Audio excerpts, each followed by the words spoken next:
क्या आप भी हमेशा नया साल आने से पहले बहुत सारे गोल्स बनाते हो और आपको लगता है कि आप ये गोल्स आराम से साल के एंड तक कंप्लीट कर लोगे, पर होता है इसका उल्टा। आप एक भी गोल अचीव नहीं कर पाते और साल के एंड तक आपके पास रिग्रेट्स के अलावा और कुछ नहीं होता। तो आज के वीडियो में हम यही देखेंगे कि गोल्स को कैसे सेट करना है और अपने गोल्स को कैसे अचीव करना है। और हाँ, ये वाला वीडियो सिर्फ उनके लिए है जो अपनी लाइफ में कुछ बड़ा करना चाहते हैं, जो सक्सेस हासिल करना चाहते हैं। और अगर आप अपनी लाइफ में कुछ भी नहीं चाहते हैं, सिर्फ और सिर्फ इंस्टाग्राम रील स्क्रॉल करना चाहते हैं, तो ये वीडियो उनके लिए नहीं है। आप ये वीडियो को यहीं स्किप कर सकते हैं। तो दोस्तों चलिए वीडियो को स्टार्ट करते हैं। सबसे पहले ये समझो कि आपको गोल्स चाहिए ही क्यों। तो मान लो आप एक कार चला रहे हो, लेकिन आपको ये पता नहीं कि आपका डेस्टिनेशन कहाँ है, तो आप अपना फ्यूल बर्बाद कर देंगे। ठीक वैसे ही होता है हमारे लाइफ के साथ। अगर आपको अपना डेस्टिनेशन पता नहीं तो आप अपना टाइम और एनर्जी बर्बाद कर देंगे। इसीलिए आपको गोल्स बनाना चाहिए। गोल्स आपको एक क्लियर डेस्टिनेशन देता है ताकि आप ठीक से जान सकें कि आपको कहां जाना है और वहां कैसे पहुंचना है। लेकिन आप फिर भी अपना गोल्स बना के अचीव नहीं कर पाते। इसका सबसे बड़ा रीजन यही है कि आप रॉन्ग गोल्स बनाते हो। पर आप रॉन्ग गोल्स बनाते ही क्यों हो? क्योंकि आप किसी और के अचीवमेंट को देखकर अपना गोल्स बनाते हो जो आपके लॉन्ग टर्म विजन और आपके पैशन के साथ अलाइन ही नहीं करता। इसीलिए आप अपने गोल्स अचीव नहीं कर पाते और आपका टाइम और एफर्ट्स यूं ही वेस्ट हो जाता है। इसके साथ ही आप अपना सेल्फ कॉन्फिडेंस भी खो देते हैं। तो सही गोल्स बनाएं कैसे? इसके लिए आपको एक पेन और पेपर लेकर एक शांत कमरे में आना है। फिर आपको पेपर पे लिखना है कि आप आने वाले 10 साल के अंदर क्या चाहते हो, और वो गोल क्या आपको फ्यूचर में खुशी दे सकता है, क्या वो आपके पैशन के साथ अलाइन करता है। तो इस तरह से आप अपने लिए सही गोल्स बना सकते हैं। पर क्या सही गोल्स बनाने से आप अचीव भी कर लेंगे?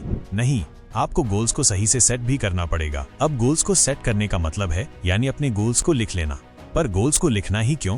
तो देखो, इससे क्या होता है कि आप अपने गोल्स को नहीं भूलते हैं, क्योंकि आपके सबकॉन्शियस माइंड को पता चल जाता है कि आपको क्या चाहिए और आपको एक क्लियर विजन मिलता है, जिससे आपका फोकस इंप्रूव होता है और आप हमेशा मोटिवेटेड रहते हो। पर ये तो हो गया कि अपने गोल्स को क्यों शेड्यूल करना चाहिए। तो अब बात करते हैं कि अपने गोल्स को कैसे प्रैक्टिकली लिखें। तो गोल्स लिखने से पहले आपको ये डिसाइड करना पड़ेगा कि आप अपने गोल्स को पेपर, नोटबुक या अपने फोन के नोटपैड पर लिखोगे। पर मैं यही रेकमेंड करूंगा कि आप अपने गोल्स को पेपर या नोटबुक में लिखें, क्योंकि फोन में लिखने से आप डिस्ट्रैक्ट भी हो सकते हैं। तो अब बात करते हैं कि आपको गोल्स कैसे लिखना है। सबसे पहले आपको पेपर के ऊपर गोल्स लिख लेना है। इसके बाद अपने जो गोल्स बनाए थे उनमें से आपको 3 मोस्ट इंपॉर्टेंट गोल्स ही लिखने हैं, 2 भी चलेगा। और इसके बाद आपको गोल्स के नीचे प्लान लिखना है कि आप वो गोल कैसे अचीव करोगे। और ये इसलिए इंपॉर्टेंट है क्योंकि a goal without a plan is just a wish. इसीलिए अगर आप गोल बनाते हो तो प्लान भी बनाना चाहिए, नहीं तो आप अपने गोल के लिए कभी भी एक्शन नहीं ले पाओगे।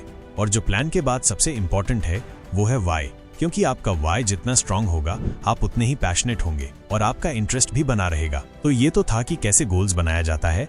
तो अब बात करते हैं कुछ टिप्स के बारे में, जिसे कि आप अपना गोल्स आराम से अचीव कर सकते हैं। और अगर आप ये टिप्स फॉलो नहीं करेंगे तो आप अपना गोल्स कभी भी अचीव नहीं कर पाओगे। तो फर्स्ट टिप ये है कि आप अपने बड़े गोल को छोटे गोल्स में कन्वर्ट करो। मतलब मान लो कि आपको 1 साल के अंदर 1 लाख कमाना है। अब 1 साल में होते हैं 12 महीने। इसका मतलब 6 महीने में आपको 50,000 रुपए कमाना है, और 1 महीने में 8,300 रुपए, और 1 सप्ताह में आपको 1,200 रुपए कमाना है। तो आप तभी अपना बड़ा गोल अचीव कर पाओगे जब आप अपने छोटे गोल्स अचीव करेंगे। और सेकंड टिप ये है कि आप ज्यादा काम पर फोकस करो, ना कि रिजल्ट पर। तभी आप अपने गोल्स अचीव कर पाओगे। तो दोस्तों ये वीडियो इतना ही। तो मिलेंगे आने वाले वीडियो में। तब तक के लिए बाय बाय।